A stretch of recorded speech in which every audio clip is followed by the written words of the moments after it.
मैं शिवशेखर पांडे सार्थक एकेडमी की इस क्लास में आपका स्वागत करता हूं। हम लोग उत्तर प्रदेश के कुछ महत्वपूर्ण बिंदुओं को आज पढ़ेंगे। ज़्यादा नहीं पढ़ रहे हैं, हम 4-4, 5-5 बिंदु को लेते हैं, जिससे पर डे आप कुछ उत्तर प्रदेश के स्पेशल करेंगे तो पढ़ सकें। आज 28 सितंबर को, आज जिस घटना की हम चर्चा कर रहे हैं वो 28 सितंबर की घटना है, जब उत्तर प्रदेश सरकार ने उत्तर प्रदेश के 95,767 गाँवों को, लगभग 100% गाँव को ODF घोषित कर दिया है। मतलब ओपन डेफिकेशन फ्री। इसका अर्थ ये होता है कि उत्तर प्रदेश के सभी गांव अब खुले में शौच वाली प्रवृत्ति से मुक्त हो चुके हैं। उत्तर प्रदेश में कुल कितने गांव हैं? 95,767 गांव। और 28 तारीख को उत्तर प्रदेश इस श्रृंखला में भारत के उन राज्यों में शामिल हो गया है जहां अब खुले में शौच की प्रवृत्ति नहीं।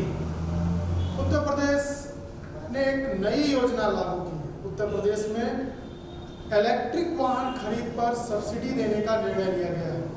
हाँ, ये याद रखेंगे, सब्सिडी उनकी फैक्ट्री मूल का, जो कंपनी की एक्स फैक्ट्री कीमत होती है, वो फैक्ट्री मूल का या एक्स फैक्ट्री मूल जिसे कहते हैं हम लोग, का 15% होगी। ये सब्सिडी कितनी होगी? एक्स फैक्ट्री मूल का 15% होगी। उत्तर प्रदेश में इलेक्ट्रिक वाहन खरीद पर 15% की छूट सब्सिडी के तौर पर दी जा रही है। ये घोषणा उत्तर प्रदेश सरकार द्वारा की गई। इसके लिए एक पोर्टल बनाया गया है। इस पोर्टल पर आप जाकर अपना रजिस्ट्रेशन कर सकते हैं और सरकार आपकी एलिजिबिलिटी के अकॉर्डिंग आपको अधिकतम 15% तक आपको सब्सिडी देगी। आप भी जानते हैं, पूरे भारत में पेट्रोलियम की खपत कम करने के लिए और कार्बन उत्सर्जन को कम करने के लिए इलेक्ट्रिक वाहनों पर जोर दिया जा रहा है। इसी श्रृंखला में ये कार्य उत्तर प्रदेश सरकार ने भी किया है कि उत्तर प्रदेश में भी जो लोग वाहन 2 पहिया 4 पहिया खरीदना चाहते हैं उनको छूट प्रदान की जा सके। अगली महत्वपूर्ण घटना पर आते हैं। अब आते हैं अगले बिंदु की तरफ। अगली योजना है नंद बाबा दुग्ध मिशन योजना। बहुत महत्वपूर्ण योजना है उत्तर प्रदेश सरकार की। कृषकों की आय दोगुनी करने का जो लक्ष्य उत्तर प्रदेश में रखा गया है, उसके तहत ये योजना बहुत इंपॉर्टेंट है। आपको भी पता है, प्राचीन काल से कृषि और पशुपालन गांव के आधार रहे।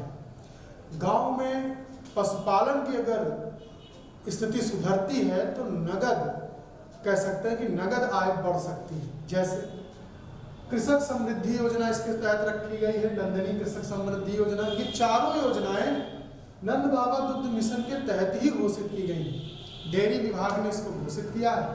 नंदनी कृषक समृद्धि योजना पहली योजना, मुख्यमंत्री प्रगतिशील पशुपालक प्रोत्साहन योजना ये दूसरी महत्वपूर्ण योजना है इसके तहत। तीसरी है प्रारंभिक दुग्ध सहकारी समिति और चौथी है मुख्यमंत्री स्वदेशी गौ संवर्धन योजना। ये 4 योजनाएं नंद बाबा दुग्ध मिशन के तहत प्रारंभ की गई। कुछ और बातें जान लेते हैं। इसके लिए जो पहली बार बजट सैंक्शन किया गया, मंजूर किया गया, वो 1000 करोड़ रुपए। इसके तहत जो बजट दिया गया है वो 1000 करोड़ रुपए का, मतलब 1000 करोड़ की यह योजना प्रारंभ की गई, जिसके तहत 4 आयाम है। मैंने आपको चारों बता दिए। साथ ही साथ इसकी योजना के साथ एक चीज और घोषित की गई। आप जानते हैं उत्तर प्रदेश में सड़कों पर या हर एक गली मोहल्लों में एक बड़ी समस्या खुले गौवंश है। इनको, इस समस्या का हल ढूंढने के लिए सरकार ने सबसे पहले प्रत्येक गौवंश को पालने के लिए पर मवेशी, गौ मवेशी के लिए 30 रुपए खर्च का ऐलान किया था। अब उसे बढ़ाकर 50 कर दिया गया है।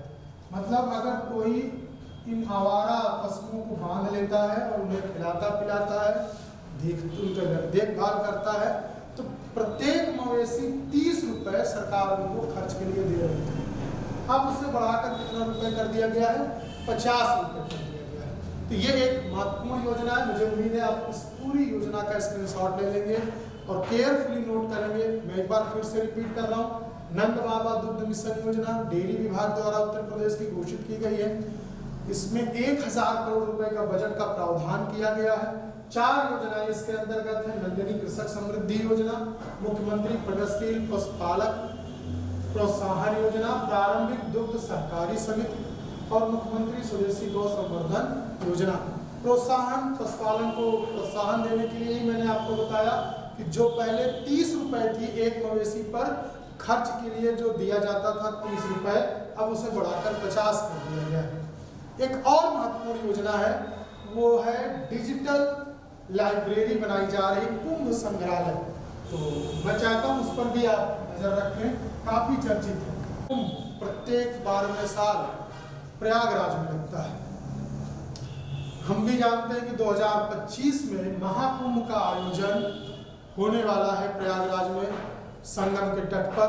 तो उसे यादगार बनाने के लिए डिजिटल कुंभ संग्रहालय की स्थापना की जा रही है।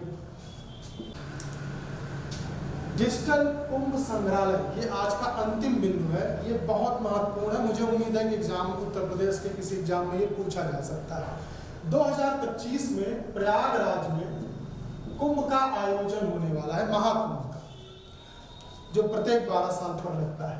इस कुंभ को यादगार बनाने के लिए, कुंभ से जुड़ी हुई कुंभ के इतिहास को प्रदर्शित करने के लिए एक संग्रहालय का निर्माण किया जा रहा है और ये डिजिटल 60 करोड़ रुपए की लागत से यह संग्रहालय तैयार किया जा रहा है।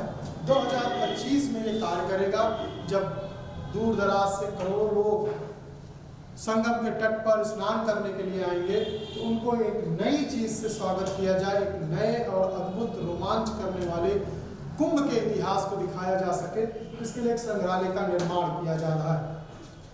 इसमें कुछ लाइब्रेरियों के अलग अलग नाम दिए गए, जैसे अखाड़ा गैलरी का हमें भी पता है, आप भी अच्छी तरह जानते हैं कि कुंभ अखाड़ों का ही संगम, दूर दूर से भारत के कोने से लोग आते हैं। सनातन धर्म में श्रद्धा रखने वाले लोग यहाँ पर आकर डुबकी लगाते हैं माँ गंगा में। समुद्र मंथन गैलरी यहाँ पर बनाई जा रही, जो जहाँ से वो कुंभ निकला, अमृत का कलश जिसकी बूंद गिरी जहाँ जहाँ वहाँ कुंभ लगते हैं। व्याख्या गैलरी, जहाँ पर इन चित्रों की आपकी व्याख्या, इसका कारण, कैसे इसका डेवलपमेंट हुआ, इस सब कुछ देखने को मिलेगा। तो एक बड़ा संग्रहालय तैयार किया जा रहा है 60 करोड़ रुपए की लागत से प्रयागराज में। 2025 में ये काम करना प्रारंभ करेगा, जिस वर्ष कुंभ लगेगा। और खास बात, डिजिटल कुंभ संग्रहालय का उद्देश्य कुंभ को और अधिक पर्यटन के उद्देश्य से आगे लाना है। मुझे उम्मीद है कि आज के इन टॉपिकों को आप गहराई से अध्ययन करेंगे, समझेंगे, और वीडियो अगर आपको अच्छी लगे तो लाइक, शेयर और सब्सक्राइब जरूर करते रहें।